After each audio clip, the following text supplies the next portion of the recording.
Nabi mengatakan tidak akan terjadi kiamat sampai mengering terlebih dahulu sungai Efrat. Keringnya sungai Efrat akan menyebabkan munculnya atau ditemukannya gunungan emas yang ada di negeri Irak, yang menjadikan kaum lelaki di muka bumi ini akan berlomba-lomba ke sana untuk memperebutkan gunung emas tersebut, dan mereka berperang. Dalam setiap 100 orang yang berperang akan terbunuh 99, satu yang tersisa hidup dari 100 setiap 100 orang. Nah, kaum muslimin, kenapa di zaman Donald Trump memperbanyak memasukkan tentara hari ini ke Irak? Ditambah lagi dari 5.000, 10.000, 20.000 terus ditambah. Bapak tahu rahasianya? Benar kata Rasulullah, ketika sungai Efrat mengering akan ditemukan gunung emas. Laki-laki yang ada di muka bumi dari berbagai negara berdatangan membawa senjata-senjata mereka ke sana. Perang besar akan terjadi memperebutkan gunung emas itu.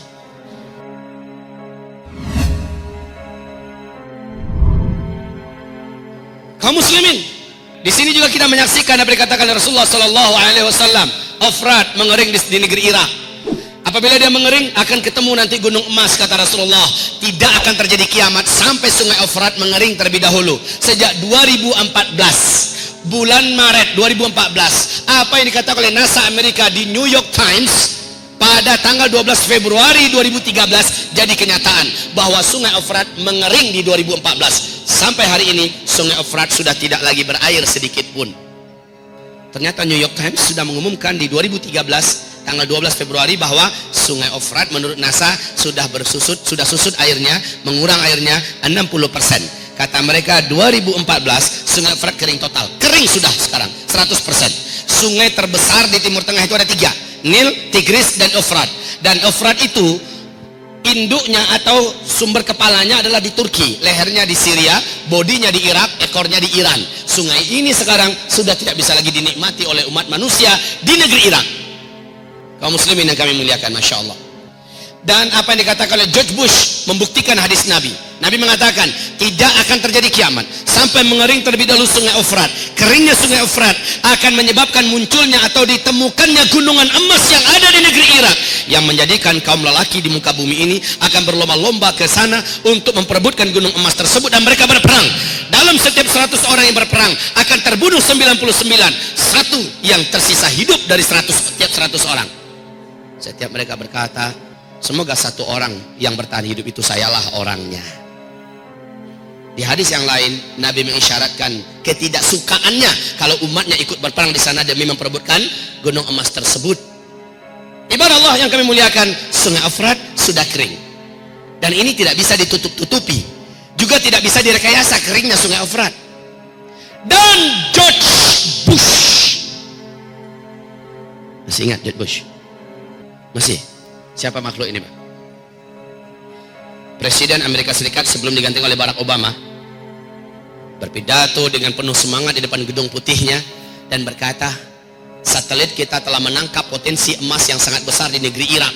Amerika Serikat selaku polisi dunia akan memastikan emas tersebut aman dari tangan-tangan para penjahat-penjahat yang tidak bertanggung jawab. Setahu kita yang penjahat itu siapa? Kaum muslimin, subhanallah, hadis Nabi sudah jadi kenyataan. Kalau nggak sekarang zamannya kapan lagi? Saya bertanya, kalau nggak sekarang zamannya kapan pernah sungai Efrat kering total seperti sekarang? Dan sudah berapa tahun? Sejak 2014 loh, sudah berapa tahun? Kalau keringnya cuma sebulan 2 bulan bisa jadi dia mengalir lagi. Nah ini sampai sekarang kering.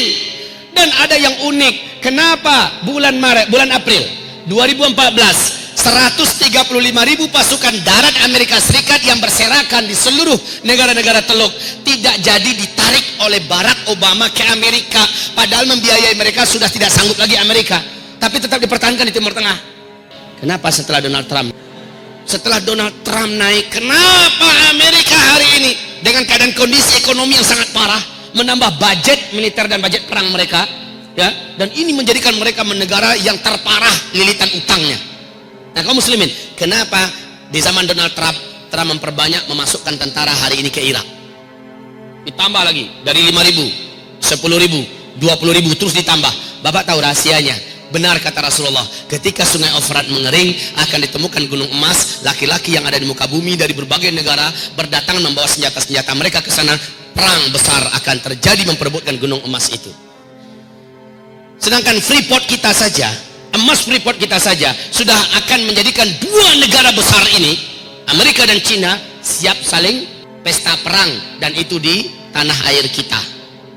Negeri kita jadi tempat perang. Nah itu hanya Freeport. Bagaimana dengan gunung emas yang ada di Irak? Seluruh dunia akan, dan nanti kamu akan terbelah menjadi dua belahan besar di akhir zaman, kata Nabi. Blok timur, blok barat. Kamu akan berdamai dengan blok barat. Diajak damai oleh mereka. Lalu kamu menyatukan kekuatan dengan blok barat. Kamu akan berperang memerangi musuh bersama di blok timur. Allah akan kalahkan mereka di tangan kamu, kata Rasulullah sallallahu alaihi wasallam. Lalu barat ketika itu berkata di Syria, di Damaskus, sambil mengibar-ibarkan benderanya, kemenangan ini adalah kemenangan kaum salib. Padahal mereka kolaborasi dengan dunia Islam, tapi mereka mengumumkan kemenangan adalah kemenangan salib. Maka terjadilah perang antara kalian dengan barat, dan Allah menangkan kalian. Perang itu dikenal oleh dunia barat dengan sebutan di kitab Taurat, di kitab Injil dengan perang Armageddon. Kalau dalam hadis disebut dengan Malhamah Al-Kubra. Dan itu terjadinya nanti di Syam, tepatnya di Syria, Ghutah, A'maq dan Dabiq. Kaum muslimin yang kami muliakan, hari ini kita melihat arah dunia menuju ke situ. Arah dunia sekarang sedang menuju kepada perpecahan dan peperangan besar. Ada nggak masuk ke bapak masing-masing, ke ibu di Androidnya, tentang pidato terakhir Donald Trump yang akan melakukan kunjungan perdamaian, kunjungan damai ke Arab Saudi, ke negeri Arab lainnya. Mereka adalah sekutu kami di dunia timur. Kita akan membuatkan kekuatan kita menjadi kembali nyata, bla bla bla bla. Inilah kunjungan terindah yang pernah ada sepanjang sejarah Amerika, kata Donald Trump. Ada dengar nggak? Ada dengar nggak? Padahal sebelum dia naik, apa ancamannya dengan dunia Islam? Apa ancamannya kepada dunia Islam si Donald ini? Dan ancaman itu dia buktikan, Pak. Baru saja dia naik, sudah mulai dilakukan ini, bahkan ada masjid di Amerika yang diratakan dengan tanah, sudah mulai. Kemudian bagaimana ancaman-ancamannya dia wujudkan, dan sekarang dia melihat bagaimana harus bersatu dengan dunia Arab atau dunia Islam. Maka lihat, hadis Nabi akan jadi kenyataan. Kamu akan diajak berdamai oleh Rum, dalam hal ini Amerika dan Eropa.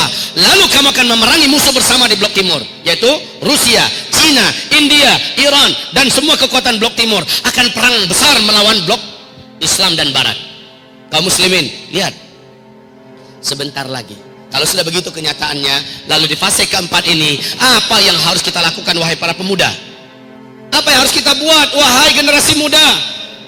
Ibu-ibu, apa yang harus ibu lakukan? Sementara kata Rasulullah, yang paling panjang umurnya adalah ibu-ibu. Dalam artian apa? Di fase keempat yang paling banyak tersisa hidup itu kaum ibu-ibu, Bu.